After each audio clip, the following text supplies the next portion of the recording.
Freddie, already? I haven't even welcomed the people to the show yet. Where are you? Hello, and welcome to another episode of Nightcap with Nightcat, the kitsch-minded show where we talk about toys, boys, and life's other joys. I am your host, Nightcat. Thank you so much for being here. Hey, if you haven't yet, you should go on Peacock and watch Dr. Death. If you have not used your Peacock free trial, you need to get onto Peacock right now and watch all of Dr. Death starring Joshua Jackson, Alec Baldwin, and Christian Slater, who steals the entire show despite everyone else being incredible. Christian Slater is my new favorite person because of this show and this show alone. I cannot recommend it highly enough. It's one of my favorite true crime podcasts. If you've never listened to Dr. Death on the Wondery Podcast Network, it's unreal what that man got away with. And the show did such an honor to the podcast. It is unbelievable. Highly recommend Dr. Death on Peacock. It's all streaming right now. You don't even have to wait week by week. Go check it out. Now, the other TV that I wanted to talk about before we got to Wild Wednesday is American Horror Stories. You already know I'm like the world's biggest American Horror Story fan. I watch every season, even if it's terrible. 1984, looking at you. I watch them all. Well, they just made a spinoff called American Horror Stories. In American Horror Story, every season is a different story with like the same actors and everything. In American Horror Stories, every episode is its own little story.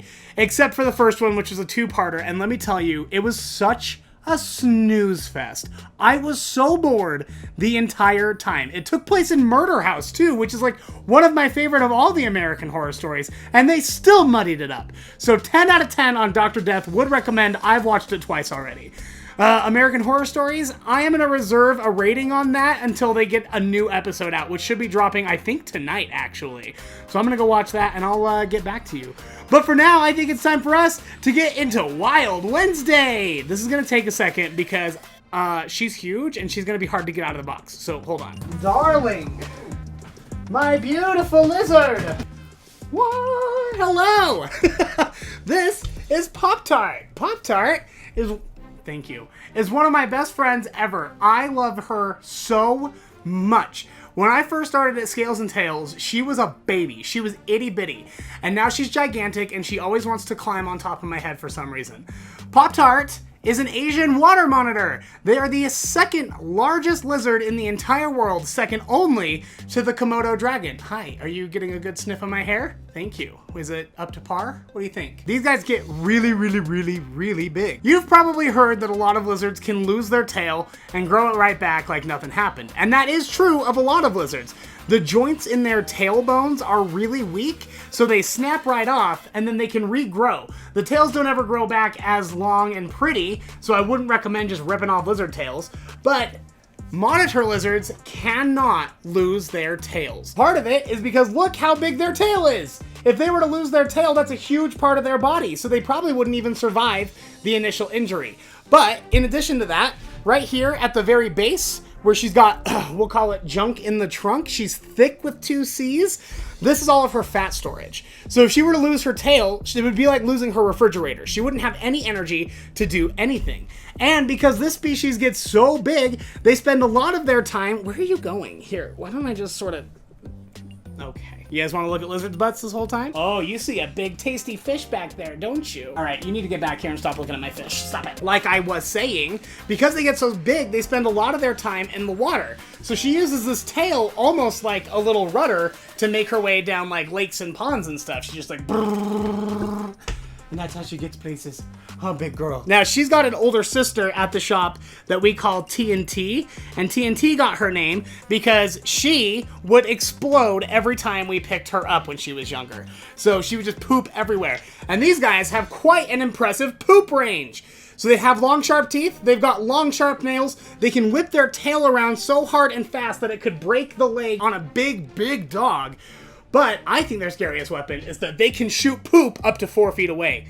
So they've got some real... Oh, I know, sweetheart. You would never... Yes, she would. She's pooped on me. I can't tell you how many times.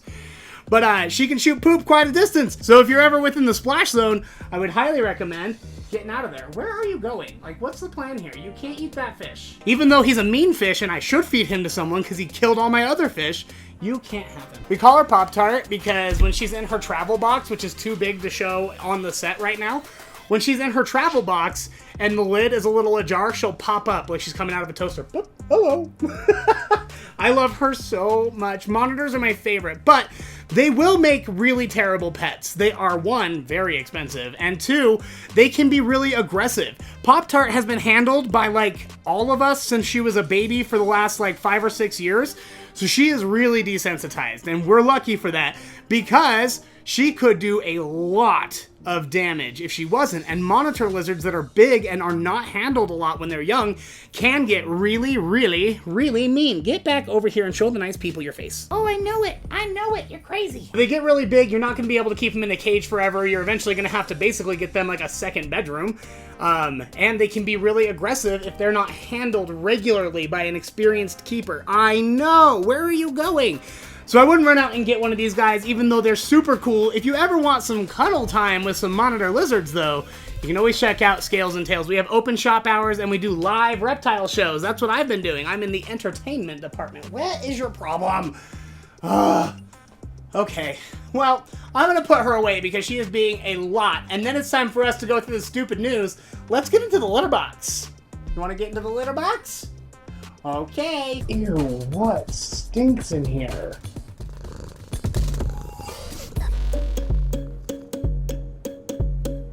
The litter box is the part of the show where I read through all the stupid news and I only bring you back the best stuff. That way you don't have to go looking for it. And let's get started in Florida, where all stupid news seems to really originate.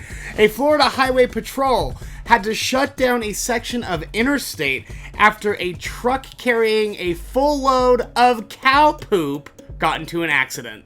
So the dump truck was cruising down I-95 and it got into an accident with a semi-truck, spilling its full load of literal bullcrap all over the street. Traffic was diverted while maintenance crews cleaned up all of the, again, literal bullcrap. But I'm gonna go ahead and guess that that was not the most bullshit that happened in Florida on one single day.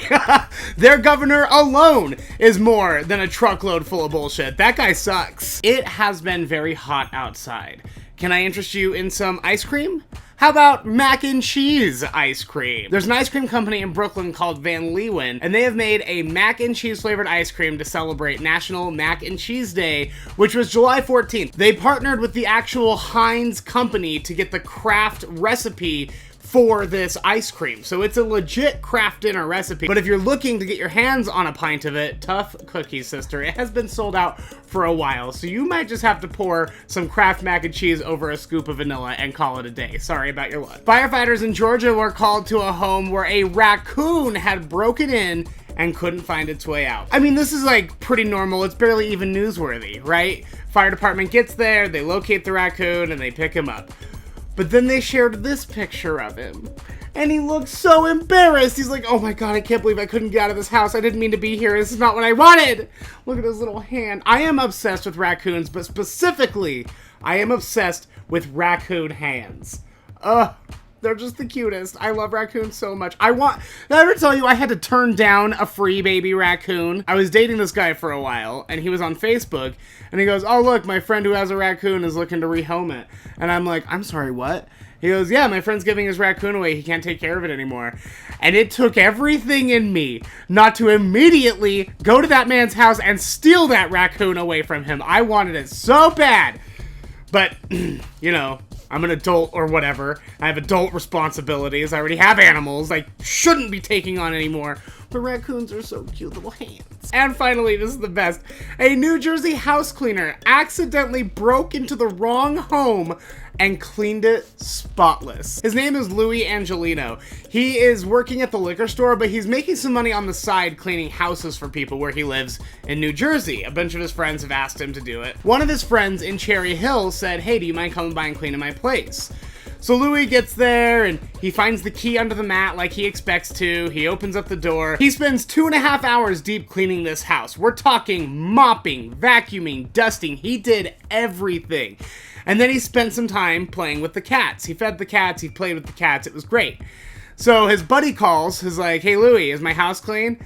And Louis's like, yeah, I'm just finishing up. I'm playing with the cats right now. And Mark takes a pause and he's like, I do not own any cats. He had broken into one of his neighbor's houses. So he wrote down the address wrong by one number and he walked into his neighbor's house and cleaned it instead of the house that he was supposed to. So Mark gets home, he writes a letter for his neighbors, he puts it up on the door, but it's too late. The neighbors have already been home. The husband got home early and he calls his wife. He's like, you're not gonna freaking believe this. Somebody broke into the house and they cleaned everything. They even Swiffered. Like, they were shocked at how clean it was. Eventually Mark talked with the neighbors, they explained everything, and everyone had a pretty big laugh about the whole situation, and the neighbors commended Mark on his cleaning skills. In fact, the wife called him the cleaning fairy, which he has since taken over as a moniker, and that is the name of his company. He's crowdfunding to get t-shirts made of the cleaning fairy. But he took to TikTok to tell the story, and it's just my favorite story ever. Could you imagine? Because listen, that means that Mark's house is still not clean. You spent 2.5 hours goofing off, cleaning someone else's house, playing with the cats. So now what? You gotta go clean Mark's house or forfeit the money? Sorry, kiddo, that sucks. And that is the litter box. All right, we are going to take our first culinary dive, if you don't count those really old candy makers that we've played with before. Let's make some mac and cheese in Sunken Treasure. Sunken Treasure is normally the part of the show where we dig through my toy collection and play with something awesome, but today we're gonna dig into my pantry and play with something potentially terrifying. These are Cheetos brand mac and cheese. My roommate and I were at the grocery store one time. We saw them there, and this is like months ago. I have been planning on doing this for months. I just never got around to it. I wanted to make them and taste test them on the show so that you know whether or not it's worth going out to get, because I am intrigued by this. But it could go one of two ways. It could either be a complete abomination or it could be delicious. Now, I already put on my apron and I boiled the noodles because I figured y'all didn't want to see me boil hot water. How interesting is that? But let's go ahead and start mixing this up. I'm gonna put the butter in first. Now, normally when I make mac and cheese, I measure with my heart. I measure what looks delicious, what tastes great. But because this is a new thing, and because we're doing it for video, I'm gonna go ahead and actually measure. So those are 2 tablespoons of butter. Then I think we'll just sort of split this into thirds, I guess. Okay, these are not gonna be big enough to mix in. I don't know what I was thinking. No, please, God, no. There's noodles everywhere. We've got 3 different flavors, hence 3 bowls. First up, we have the original Cheetos flavor, so nice and cheesy. I wouldn't say it's any particular kind of cheese. They might call it cheddar, but we all know it's just Cheeto cheese. We got regular Cheeto. We've got jalapeno Cheeto, which I'm very interested in, and flamin' hot Cheetos mac and cheese. All right. Now, the thing about these envelopes is that I had to stuff them back into the bag because they're all the same. You couldn't bother making different envelopes for your different mac and cheeses? They probably didn't think that people were going to make 3 at a time, though. Excuse me. All right, first up, we've got Flamin' Hot. Oh my God, are you serious? Okay. First up, we have Flamin' Hot. It is very red. Ooh, that's kind of nice. I kind of like that. And then, you know, just enough milk to make it, like, you know, creamy-ish. That'll probably be good there. Mix her up. Ooh, okay. I am just getting noodles and sauce. It's looking like a crime scene in here. Excuse me. Oh, I've got cats begging for food. I was like, oh, what's up, Monty? You never come say hi when I'm filming. It's because I have food and he thinks he's gonna get some. Go away. So it turns out it did not melt the butter like I thought, so I'm just gonna put whatever leftover butter is there on the plate. That's gross. Oh. Okay. All right. Whoa, whoa,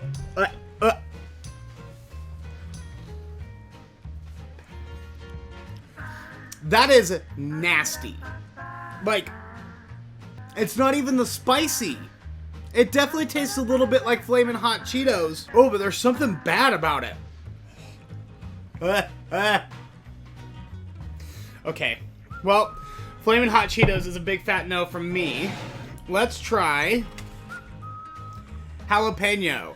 I'm gonna save the last one. I'm assuming it's gonna be the best. I don't know why I'm assuming that. That's bold assumptions. But I'm gonna save original for last. Let's do jalapeno. Jalapeno. Ooh. Part of me being grossed out about this is probably that I'm a mac and cheese snob. If it didn't come out of a blue box, technically, as far as I'm concerned, it's not mac and cheese. But I did promise to give this a fair shot, so we are gonna try to give this a fair shot here. I put full servings of butter in each of these bowls, thinking that I could fit a box of mac and cheese in a bowl. Have we not all eaten a full box of mac and cheese from a single cereal bowl? Just take that excess butter, put it on the buttery. Oh, it smells bad. Oh, it smells bad. I thought this would be good. I thought it would be good.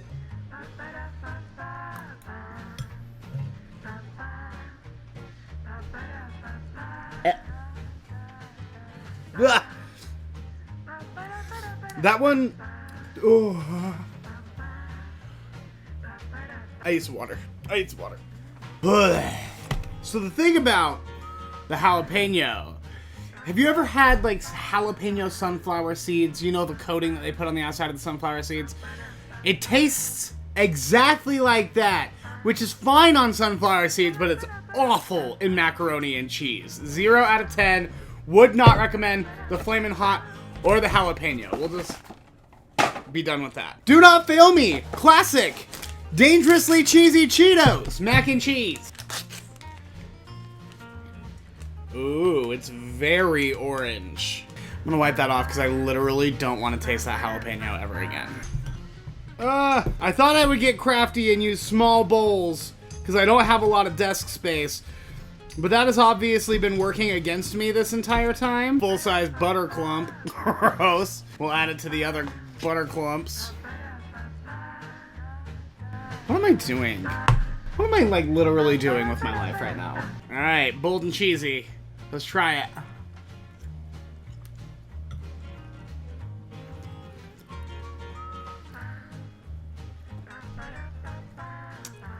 Well, it's not good. In a post-apocalyptic wasteland, I guess this is the thing that I would stomach the most out of the three, but I certainly wouldn't be pulling this off of the shelf again.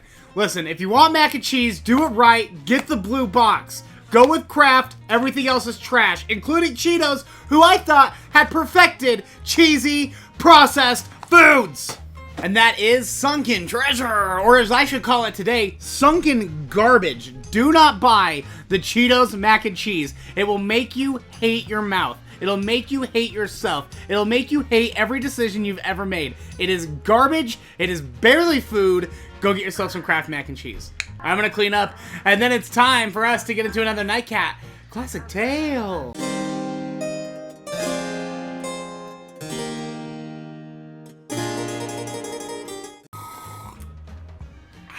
Nightcat Classic Tales. I have a drink. Classic Tales. It's with my left hand though. The smug has a handle on the left. It's ridiculous.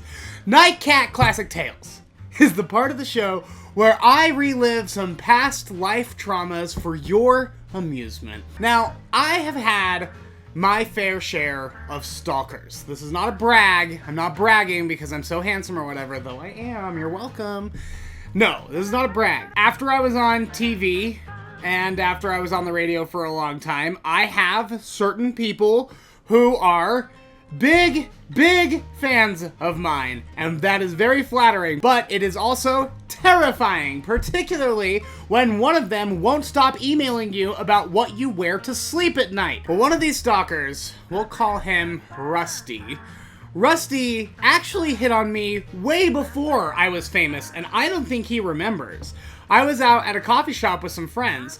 We were sitting out on the patio, and this guy's walking by on the sidewalk. Older guy, probably in his 60s. He's got a Costco name tag that's covered in tomato soup. His beard has soup in it. He's got soup everywhere. Soupy little Rusty walks up to us, and he goes, "Hey, do you got a boyfriend?" And I go, "No, I don't have a boyfriend." "That's very sweet of you, thanks, though." And he goes, "Oh, well, you know, I make $18 an hour over at Costco. And this is 2009. 2009 money. $18 is actually pretty decent. He's like, I made $18 over at Costco. I could take care of you. And started offering to take care of me covered in soup. I'm like, bro, you can't even take care of that soup on your lip. How are you going to take care of me? That's crazy. I was like 18, 19 when that happened. Time moves on. I'm 22. And I was on Biggest Loser. The season had aired. It was really popular. And I was working for a nonprofit youth group at the time. And we obviously had that phone number published everywhere because we want people to find our group. Well, Soupy Rusty calls over and over and over again, but I don't even know that it's Rusty yet. He just calls like, hey, this is Rusty, and I don't remember that guy's name who hit on me covered in soup. He's like, hey, this is Rusty. I'm just calling because I just love Jackson so much. And he would leave us like 6-minute long voicemails that I wish I still had. I didn't have access to the phone, so I didn't actually get to take those voice messages, but I wish I still had them because they were nuts. And he would call every Friday, and he'd be like, hey, just tell Jackson that I just love him so much, and you let him know that if he goes out with some friends to just please be very careful. I don't know what I would do if anything happened to him. And so I start to get very concerned that Russell is following me around when I'm going out downtown. June comes around, I win an award for LGBT advocacy from the Utah Pride Center. It's called the Local Hero. I have a sash, thank you so much. But I'm getting my Local Hero award, and as I walk into the banquet, there is an older man who looks very familiar with a long, scraggly, I kidnapped Elizabeth Smart beard, standing there with a dozen red roses.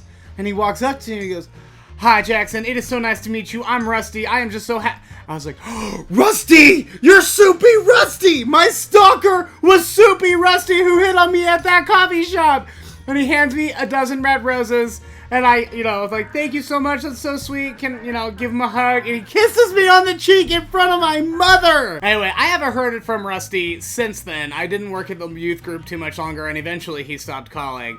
I haven't run into him in town, thank God. It was very sweet of him to bring me roses and always be very concerned about my well-being, even if it was a little And that's another Nightcat Classic Tale. I think it is time for us then to look into another conspiracy. What do you say? It's the CATSPIRACY Corner. CATSPIRACY Corner is where I go through a popular conspiracy or one that I made up just for funsies to see where the truth is or to give my opinion on it. The thing about conspiracies is that you can neither prove nor disprove them, and that's what makes them different from, like scientific theories. A lot of people don't understand the difference there. I just like conspiracies because I think the stories are really fun. And I would like to talk about the Illuminati, the #1 conspiracy ever, right?